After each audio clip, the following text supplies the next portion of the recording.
Assalomu alaykum, hurmatli kanalimiz mehmonlari hamda obunachilari. Kanalimizga xush kelibsiz. Siz bilan eng so'nggi sport yangiliklarini yetkazib beruvchi FIFA 90+ kanali.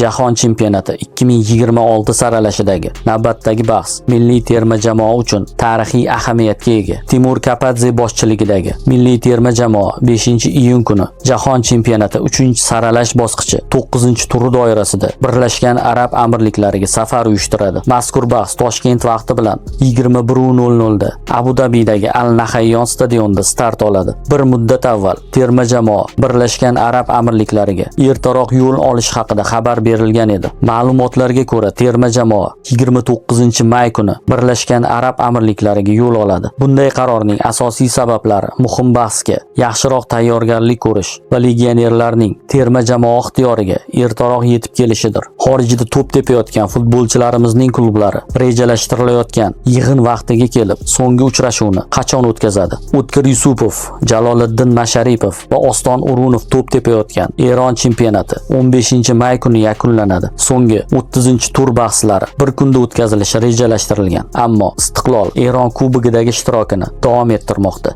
Rossiya chempionatining so'nggi 30-turi esa 24-mayda o'tkaziladi. CSKA Rossiya kubogi yarim finali doirasida Zenit jamoasi bilan to'qnash keladi. Agar Fayzullayev jamoasi yarim finalda Zenitni yutsa, final bahsida ishtirok etadi. Final esa 1-iyun kuni o'tkaziladi. CSKA finalda ishtirok etadigan bo'lsa, katta ehtimol bilan Fayzullayev terma jamoa safiga 2-iyunda kelib qo'shiladi. Turkiya chempionati esa 1-iyun sanasida yakunlanadi. So'nggi 38-tur yozning dastlabki kunida o'tkaziladi. Husniddin Aliqulov va Azizbek Turg'unboyev terma jamoa safiga katta ehtimol bilan 2-iyundan keyin kelib qo'shiladi. Roma esa mavsumni 25-may sanasida Torinoga qarshi bahs bilan yakunlaydi. Hujumchimiz terma jamoa yig'iniga o'z vaqtida yetib kelishi kutilmoqda. Angliya Premyer Ligasida so'nggi 38-tur 25-may kuni o'tkaziladi. Husanov jamoasi mavsumni Fulhamga qarshi bahs bilan yakunlaydi. Saudiya Arabistoni chempionati 26-may kuni yakunlanadi. So'nggi 34-turda Al-Fayha